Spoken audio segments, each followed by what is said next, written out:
Halo, assalamualaikum teman-teman semua. Selamat pagi, jumpa lagi dengan saya Setia Ningsih Ponorogo. Nah, kali ini saya seperti biasanya akan sharing belajar bahasa Hokkien Taiwan ya, khususnya untuk CPMI ataupun PMI yang berada di Taiwan sebagai perawat lansia dan perawat jompo. Nah, untuk kali ini saya mencoba untuk sharing macam-macam penyakit pada lansia di Taiwan. Ini saya mencari umumnya saja ya. Untuk lansia yang masih bisa gerak, maksudnya kayak seperti Ratu Ayu gitu kan, masih bisa jalan, itu kan podo ae, sama saja, itu banyak mengeluh ini sakit itu sakit gitu. Jadi kalau kita paham apa yang dia keluhkan, secara otomatis kita akan langsung tanggap, oh yang sakit bagian ini gitu. Nah, nomor satu, sakit kepala. Sakit kepala itu dauka dia sakit kepala. Nenekku itu suka sakit kepala. Kalau mau tidur, mau apa gitu, pegang kepala itu sudah menjadi kebiasaannya. Alasan kepalaku sakit, oh ini bing biangku itu, kayaknya berdenyut kencang gitu. Pokoknya macam-macam alasannya kalau dia mau tidur itu. Sebenarnya itu cuman gimana ya, mau diperhatikan gitu saja, bukannya sakit kepala yang gimana gitu ya. Sempet juga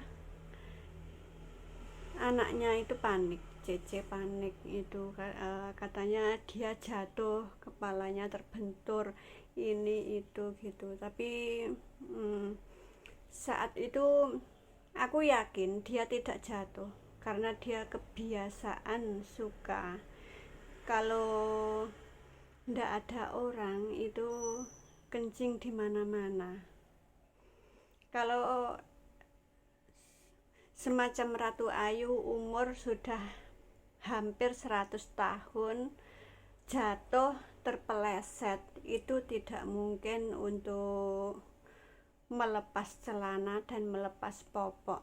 Melepas popok itu sangat kesulitan untuk lansia seperti Ratu Ayu karena tenaga sudah sangat amat berkurang. Jadi kalau beranggapan nenek terpeleset, jatuh, kepala terbentur, itu perutnya gimana, itu cuman rekayasa saja. Jadi ya diesemi wae. Sempat itu periksa ke dokter karena saya dulu di Taiwan juga menjaga lansia itu sudah cukup lama, kerja di rumah sakit juga lumayan. Jadi untuk masalah kepala itu yang gimana rasanya sakit gimana, itu kurang lebihnya saya tahu. Jadi waktu itu ke dokter bilang kepalanya gimana gitu. Jadi nenek suka sakit kepala gitu. Takutnya itu otaknya, di dalam otak itu keluar darah atau gimana, kena benturan itu. Waktu diperiksa semua otaknya dari dalam itu sampai ke depan itu tidak ada apa-apa. Memang usia seperti nenek itu seperti itu gitu. Terus diterangkan secara gamblang, alhamdulillah saya juga ikut juga. Jadi keadaan otak, di dalamnya otak nenek itu seperti apa, terus sekarang kok seperti ini, suka ngeluh sakit kepala atau apa itu, kira-kira itu apa penyebabnya gitu, semua sudah terpecahkan. Memang kalau dia mau tidur itu alasannya kepalaku sakit gitu, itu dauka dia. Jadi untuk teman-teman semua PMI, kalau memang kita tidak salah, tidak usah takut gitu. Nomor satu intinya. Nomor dua, sakit mata itu untuk Ratu Ayu umur yang hampir 100 tahun. Kalau matanya kurang jelas itu ya gimana ya, memang umurnya sudah segitu gitu. Jadi kalau Mbak Ciu PB Kim itu melihat kurang jelas, sekitaran umur 60 aja sudah mbawur, sudah kelihatan busasa itu mbawur ya untuk mata. Jadi kalau PB Kim itu penglihatan kurang jelas itu ya wes biasa karena umurnya sudah segitu. Mbak Ciu PB Kim itu mata kurang jelas. Busasa itu juga kurang jelas, itu mbawur gitu. Usaiko itu ada kotoran mata ya, usaiko. Nomor 3, sakit gigi itu cuiki dia. Kalau nenek saya itu sudah tidak sakit gigi lagi karena dia pakai apa ya, kayak gigi palsu. Itu sakit gigi cuiki dia, kalau gigi palsu ke cuiki. Nomor 4, linu pegelinu itu kudau eseng. Kalau nenek saya itu alhamdulillah dia jarang banget ngeluh kalau soal tulang, itu sangat jarang banget. Cuman kalau mau tidur sakit kepala, sakit perut itu sudah biasa langganan lah. Sakit gila, orang gila itu sinking P. Jadi kalau teman-teman itu di sini dengar ada orang ngomong sinking P, itu orang gila ya, penyakit gila itu sinking P. Nomor 6, seluruh badan pegel. Seluruh badan itu kelihatan capek banget, merasakan capek banget, pegel banget gitu. Sinking dia. Kalau bahasa Mandarinnya Jensen Swantong. Jensen itu seluruh badan, Swantong itu gimana ya, intinya pegelinu gitu, seluruh badan itu nggak enak gitu. Sinking dia. Nomor 7, perut sakit itu pato dia itu perut sakit. Itu biasanya Ratu Ayu itu kalau mau ke kamar mandi, mau BAB itu bikin orang panik.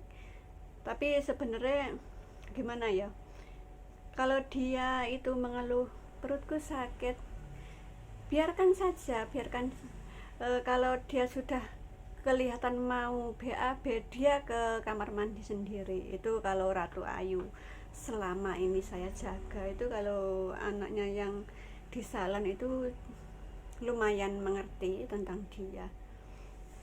Jadi kalau perutku sakit gitu, ndak usah panik.